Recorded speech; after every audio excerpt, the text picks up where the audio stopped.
Oh hi, I'm about to show you something personal that I've only shown the people closest to in my life. I've never bared myself this much on this channel. I'm going to show you my music library. But first, I want to discuss my relationship with music, why I fell in love with musical theater, show you how bonkers I organize my iTunes library, and end with asking for your recommendations. Music is like flying on an airplane. I can't explain how it works, but I enjoy getting to my destination. Also, there's not enough snacks. Okay, so the metaphor isn't the greatest, but I do find it hard talking about music. While I understand time signatures, major and minor chords, and can tell you what note something is if I'm looking at the sheet music, I never feel like I can intelligently describe music in general. For instance, at the beginning you heard from Cullen Cochran, a friend of mine, but why do I find his voice so pleasant to listen to? I don't know. If it were a movie, I would mention the framing of a scene, the lighting and how it adds or detracts from the mood, whether I think something is well acted, if the sound effects are immersive or distracting. I can reference the director's past work and so on and so on. But with music, I find myself tongue-tied. I like it because I like it.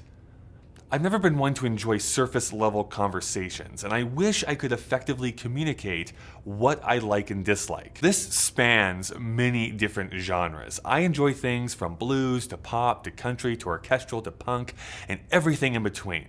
Except you, Engelbert Humperdinck. You know what you did. I can say that melody has always come first. It seems that people who are really into music fall into one of two camps, which is you either appreciate the musicality of a piece or you focus on the lyrics. But I can tell you that lyrics can certainly add to my love, but they are often the last thing I focus on. Growing up, it was country music all the time. I grew up on a farm, my parents controlled the station that we tuned to, and it was country music all the time. Bopping my head along to Juice Newton's Queen of Hearts, getting fired up over Aaron Tippin's Ain't Nothing Wrong with the Radio. For a good portion of my childhood, I wanted to be Garth Brooks. And weirdly, Garth Brooks wanted to be me. We had this whole Freaky Friday pact that was going to happen, and then Disney stepped in and told us we couldn't.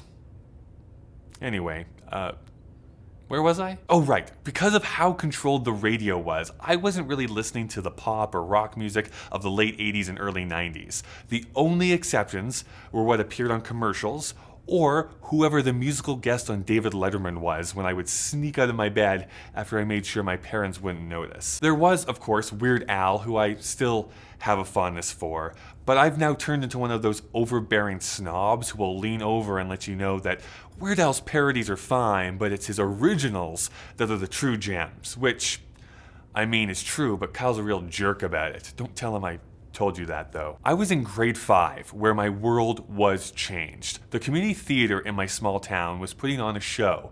My music teacher was part of the chorus, and so she used that show to teach us.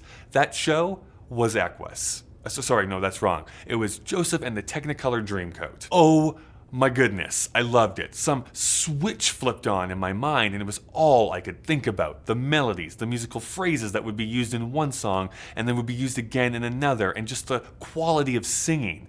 It was so good. This started me down the huge rabbit hole of musical theater. I began with Andrew Lloyd Webber, who had composed Joseph. I moved on to Evita, Jesus Christ Superstar, and then my favorite of his, The Phantom of the Opera. Soon I discovered Rodgers and Hammerstein, Rodgers and Hart, Cole Porter, Jerry Herman, Kander and Ebb, but my real love, which is not subversive in the slightest, was Stephen Sondheim. You'll know his scores from his more famous shows like West Side Story, Sweeney Todd, and Into the Woods. These shows hold such a special place in my heart because of the themes I identified with and how intricate the music and lyrics were.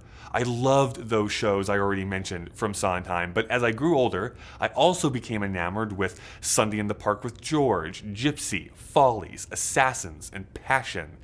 Some of those are deep cuts, people. Now, as I stated previously, it wasn't that I didn't understand that lyrics were important, it's just I was focused on whether a song made me feel good.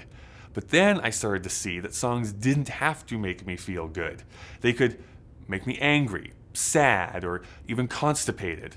And when I said constipated, I meant conflicted. I'm conflicted about whether or not to leave that in. I will. That love of musical theater remains, but when I got to university, I was introduced to a lot of different artists and genres that I hadn't had much exposure to. This is really where I fell in love with David Bowie, Bob Dylan, and the whole Beatles catalog, amongst others. Which brings us to this, my iTunes library. So let's go over to my computer. Try to ignore the glare in the background there. I'm going to show you what is on my screen here currently. Here we are in my iTunes library with 7,954 songs. And I'm not here to tell you that you have to use iTunes. As much of a Apple fanboy as I am, just use what makes the most sense to you.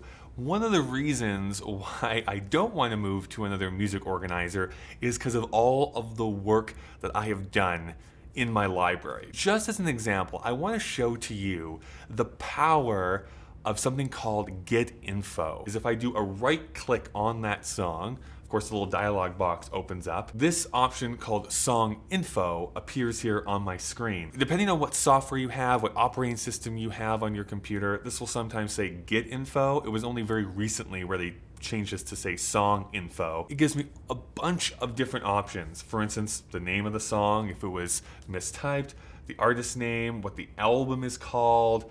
This line right here, album artist, is something that can be very powerful for you in organization. Let's say that you have an album from one of your favorite singers, but it's a duets album where they're singing with a different person on each song. Here, what you can do is, instead of it saying various artists, because technically every single song has a different artist that's singing on it, you could just put in the person's name, like the person's album, who it is, so that it actually portrays properly in your iTunes library. Genre is something that, as you can see, you can click on the little drop down and pick from a whole bunch of different options. You can also write in your own. So if you have your own very specific genre that you like to use, I can type it in here. And I actually also go through and rate every song that is in my library. And you'll see here in a moment why. Once you do that, you can create something called a smart playlist. If I go up here to my file menu, there is an option here that says Smart Playlist. And inside of here is a few different drop downs I can use.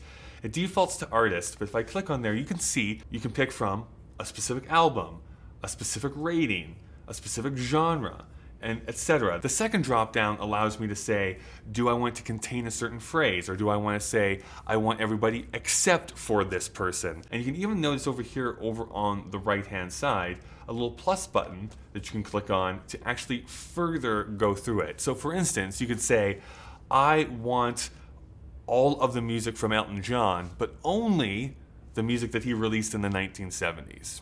Or you could be like, I love New Kids on the Block, but I only want to pick the New Kids on the Block songs that I've given 4 or 5 stars to. This then goes into the weird, bonkers way that I organize my library. Let's just look in the first folder, which is that if I click on the little triangle beside it, it expands, and you'll see I've made a smart playlist. I know it's a smart playlist because it has this little gear wheel beside it. The medieval period, the Renaissance period, the Baroque period, all the way to the 20s, 30s, 40s, 50s, 60s, 70s, and onward. How I've structured these is I've said, as long as it's been released in the 1980s, and I've given it 5 stars, please put it into this playlist. When I add new music, it will just automatically put it into there for me. So as you can see, I can be very specific with what music I want to be in this playlist. Then when we move into something like play counts, I have 100 least played songs, my 100 most played songs, the songs I haven't listened to in a while. The 100 played songs, this is where it gets kind of embarrassing, because you'll see which songs I tend to listen to the most. And full disclosure,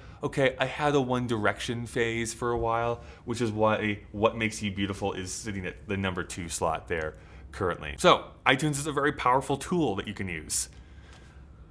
That's enough on that. Okay, we're back on the couch. Music is important to me in that it enriches my life. It can pump me up, it can make me extremely happy, and it can make me sad and leave me crying on the floor. But I don't know how to explain why. I'll just enjoy what I like and allow Cullen and others like him to make it. But I'm curious as to what you think. Am I overthinking my love of music? What do you listen to? What should I be listening to? What's fresh, hip, and cool? You know, the exact opposite of me. Let me know down in the comments below. Grant is an awesome patron of mine. He allows me to continue to make these types of videos for you. He donates $10 per month to be featured in my videos, but you can become a patron for as little as $1 per month. Thanks so much for watching. My name is Kyle. I upload videos every Monday and Thursday. They say that music is the language of the soul, but what about the birdhouse of my soul? It's just a blue canary in the outlet by the light switch. Does anyone listen to They Might Be Giants? Or did that literally fly over everyone's head?